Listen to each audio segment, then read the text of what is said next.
in. Thank you for watching. Thank you for the loyal subscribers, and thank you for the new one who are thinking of coming on board.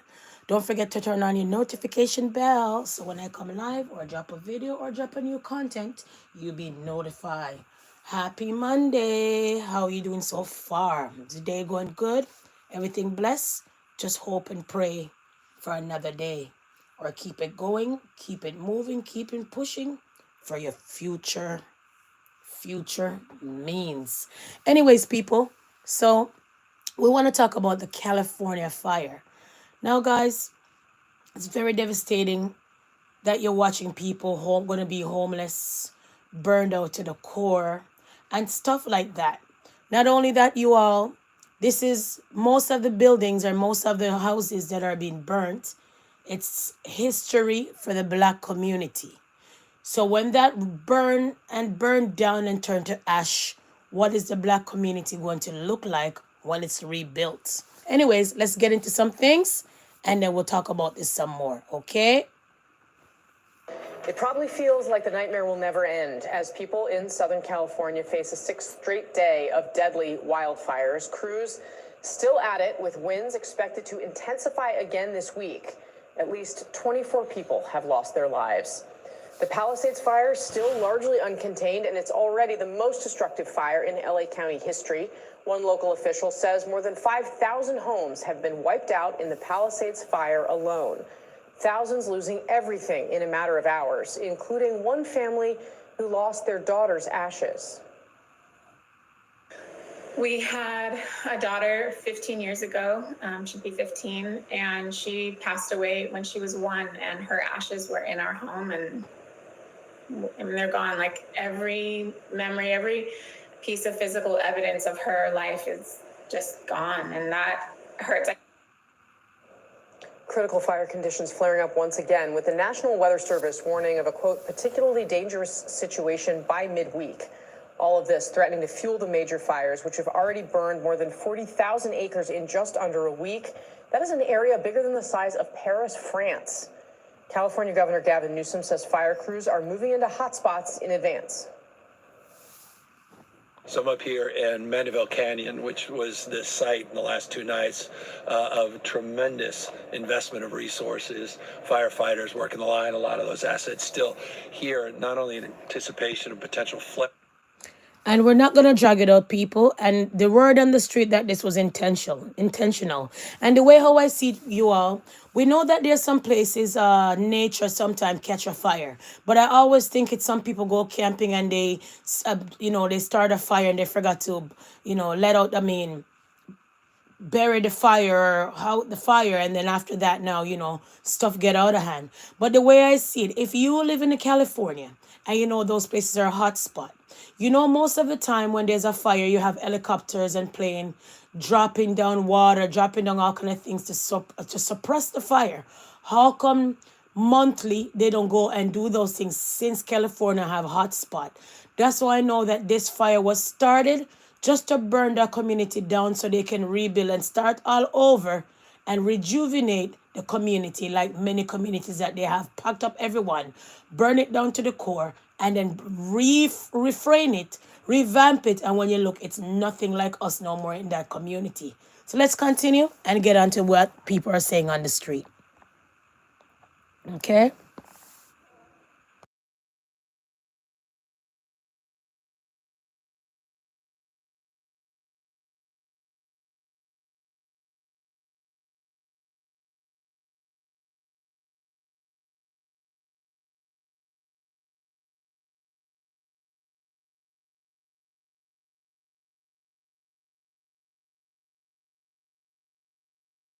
To be living under a rock to not know that there are furious, raging fires tearing through Los Angeles as we speak, torching entire neighborhoods, sending thousands fleeing. 179,000 people are being told to evacuate their homes. These fires have burnt through nearly 30,000 acres, have destroyed nearly 2,000 structures already. The entire Golden State coated in ash and smoke. Scenes are being described as apocalyptic. And of course, there's a lot of newspaper headlines about, oh, what celebrities are affected? Which mansions belonging to the great and the good of Hollywood have been engulfed in fire? But what is it really like for people living there who wake up in the night or during the day and suddenly find that that fire that they could see in the distance is on their doorstep? How long do they have to react? How do they feel when they come back to find that their street is essentially in cinders? Let's speak now to Aaliyah Rosa. She has lost her house to the wildfires. Aaliyah, tell me about when you first realised you were at home. This must have been in the news. You could see trouble on the horizon. I don't know, but when did you suddenly think, this is coming for me? Honestly, it's so devastating what's happening, and so many people lost their houses, including me, and so many people just injured. And as you said, over 200,000 people already been evacuated. When I heard the news and when I saw the smoke and the fire, I literally took my underage son and drove towards San Diego, and we've spent the whole day in the traffic because everybody was trying to get out. Roads were closed. It was really like, a horror movie, but unfortunately it wasn't a movie, it was a reality. It's still a reality, and it's just very sad, and it's a huge tragedy for all of us. And I don't really believe that Los Angeles will be the same as it was before. Where did you stay when you had to suddenly... So I want to interject people. So it will never be the same because in that community you have blacks, Latino, and Asian people. That community will never be the same. And let's talk about home insurance. I came and shout in the past, guys, make sure you guys have home insurance, flood and fire. Because the worst thing is when your stuff engulfed in water, engulfed with fire, and you have no home insurance. Please sacrifice a little bit to have a home insurance. Because just imagine other people who was struggling before the pandemic, struggle to even remortgage their home, struggle to pay their mortgages, and they had to just leave that home insurance aside because they just couldn't make it to use that extra money to pay that home insurance. And now that their house is engulfed with fire and burned down, people, where are they going to start from? Where they're going to start from, you all, so the community will never be the same. Half of those black people are going to be losing that land, losing everything because a lot of folks don't have fire insurance. And if you want to rebuild a community where you want to disperse other people from there, the only thing you can come and bring now is fire or flood and rebuild without those people who cannot afford to rebuild to be back in that community. Okay, guys? So I want to talk about the black history of the fire in Los Angeles, in LA. Okay, and we're gonna go on and talk about some more other things. Okay, remember when you think about it, at the end of the day, fire is something that it comes right away, late in the night, any time of the day. And when you really think about it, people lives and livelihood all gone when it comes to the fire and stuff like that, right? So at the end of the day, we have to be mindful and say, oh my God, we're supposed to be out here talking about this, because when you really think about it, it's wrenching for the black families and all of that. So let's get into this, please and thanks, okay?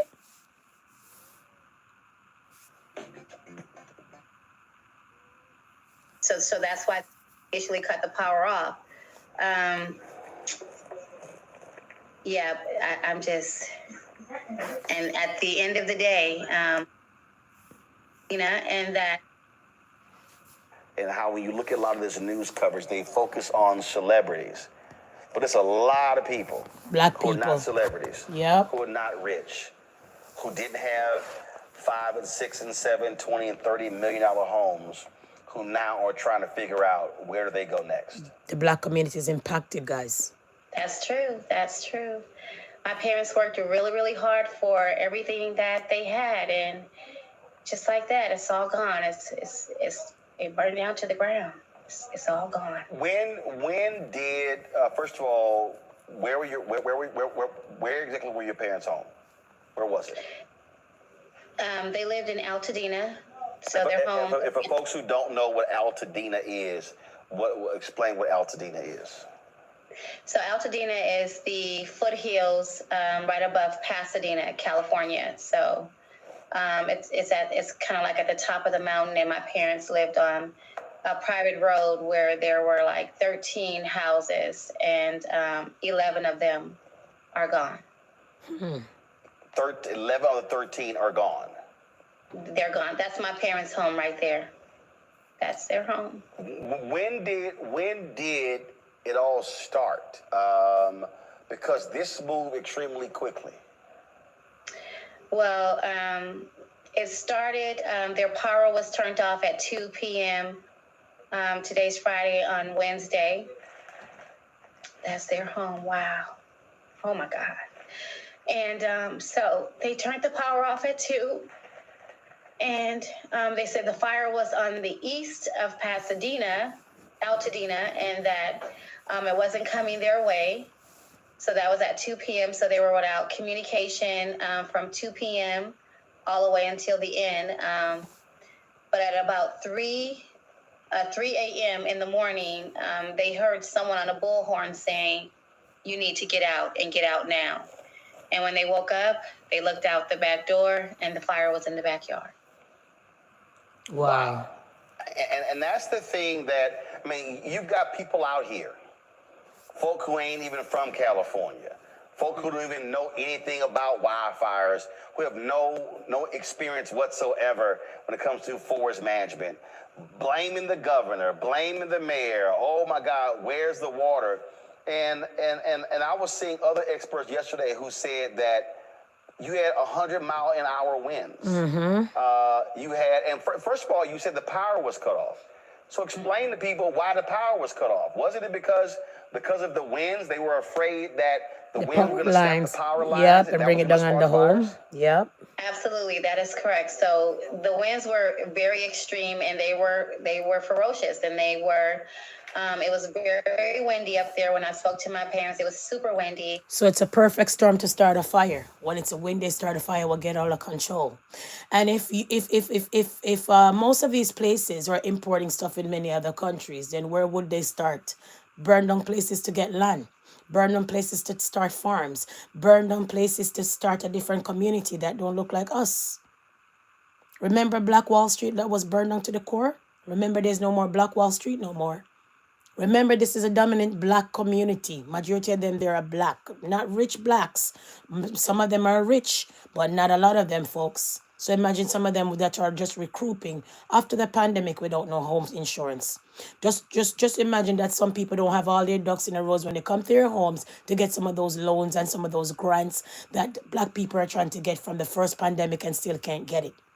All of these kind of things, you all. Not only that, we're going to skip out and hop out on some of these things a little bit more, and then we're going to get to who's helping the community fight the fire. Give me a second. And so they were, they were battling that situation, and then so that's why they initially cut the power off. I'm just. And at the end of the day, when that fire hit at 3 a.m. and it was in their backyard, it moved very quickly. It took the entire street almost out. I mean, were they able to? I mean, obviously, were they? And it's just devastating all over and all over and all over and all over people. Now that they have, you know who they're helping fighting? You know who's helping fighting the fire, people? You know who they're having right now fighting the fire, people? You know who? Do you want to get into it, you all? Do you guys really want to get into it, people? Who is fighting this fire right now, you all? 100 of California inmates are helping fighting fire. Let's get into it quick and fast. Let's get into it quick and fast. Could you imagine, people, that you're in jail? You're in jail. And now when you're here and you wake up in the morning. Meanwhile, there are thousands of professional firefighters as well as volunteers battling the fires, but you might not know that there are also nearly 1,000 inmates, prisoners of the California correction system, also out there on the front lines. The Forestry and Fire Recruitment Program works to assist those who were released from being incarcerated transition into a professional career in forestry and wildland firefighting. Royal Ramey is the co-founder and chief of this program. Royal, thank you so much for joining us and talking to us about this. We appreciate it. I worked in LA, covered news for a long time, and I remember covering the wildfires. You would see, the inmates up there, cutting those fire lines. Talk to us a little bit more about the program that you represent. Yeah, so first off, I want to by the LA fires, and a big thank you to all the first responders and volunteers who are serving the LA community.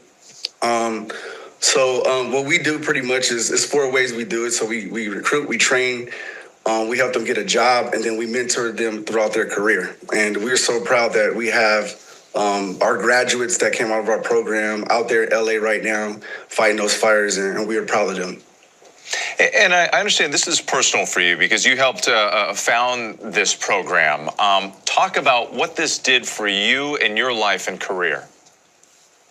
Yeah, so I learned to be a firefighter when I was in prison. I was a part of the California Fire Camps program, which trains, deploys those that are incarcerated to fight wildfires. And since the 1940s, thousands of people have gone through this program, and it really changed my life. It gave me an opportunity for a career path, but it was difficult, coming home and.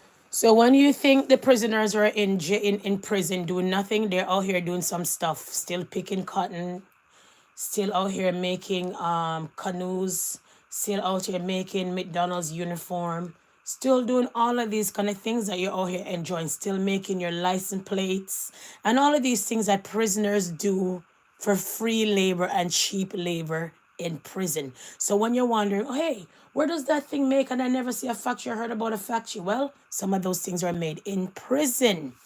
Kiss my teeth and pass, literally like next. We also want to get to the deep root of racism when it comes to firefighters. Me growing up, I hardly seen a black firefighter.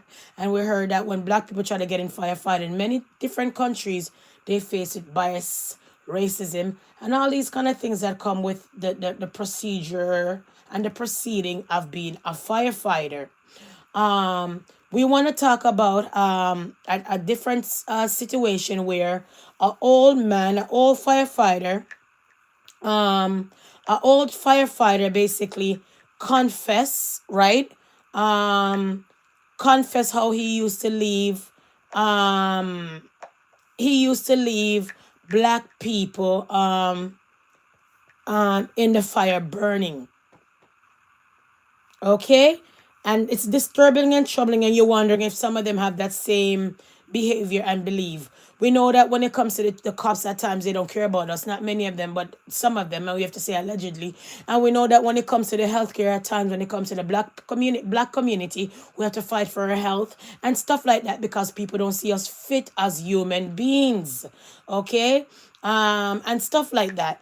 But we want to get into this one, and then we're going to wrap up the live and just say that our prayers and everything goes on when it comes to these people in actually California. The rich will always survive, but the poor will perish and dismantled and spread all over the place. And because in America right now we have immigration crisis and stuff, so the person who's gonna feel the shitty end of the stick will be the black community. Let's get into this one.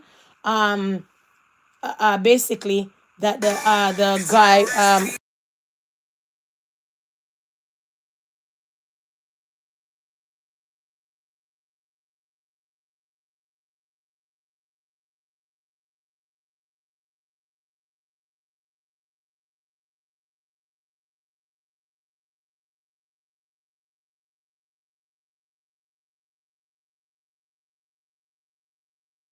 said, listen. there are way too many things that I wish I could forget.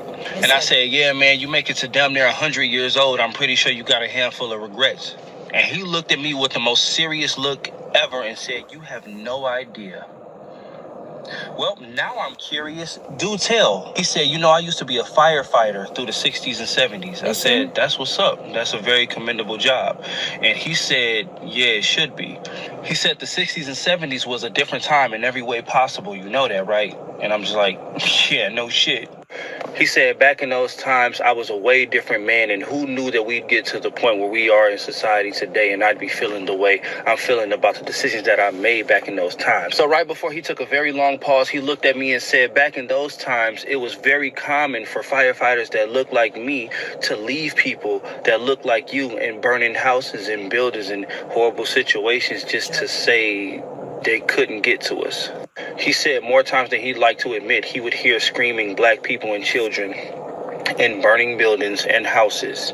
Like the other day where the lady was set on fire on the train and the policeman just walked past, allegedly. Let's continue. In apartments and stores and cars, and he would literally just pretend he didn't hear it. He said his last time doing it was when he made eye contact with the baby that he deliberately went into a building to save and deliberately didn't. And he said that was the last time he did it, and he quit that year. He said the nightmare still hasn't stopped. He still hasn't forgiven himself, and therapy helps, but it's still a living nightmare to have those memories. You know, it's a lot of them that's done a lot of things like this. So those are the things, like I always say. They say that when you're getting old, you will confess. They say when you're on your dying bed, you will confess. They say that when you're behind bars, you will confess. But this is disturbing and troubling. This wildfire is bigger than us in the black community. That's all this time they always disperse us and do all these kind of things. But people, we're going to wait to see what is the rebuild going to look like. But the way I see it, if you don't have any fire insurance, good luck. And if you don't have all your ducks in a row when it comes to your home of getting that help and all those grants, then it's going to be more than good luck you need. Oh my God, Almighty God, don't give us what we can't bear. But in these times, they're wiping us from one end to the next, and they're reaping and taking so much from us. We don't know where to belong. We don't know what to believe. We don't know what to say. It's so sad. But at the end of the day, people, I leave you with this content. Hope you enjoy this content, and stick around for me to drop another content sooner or later. Peace and love.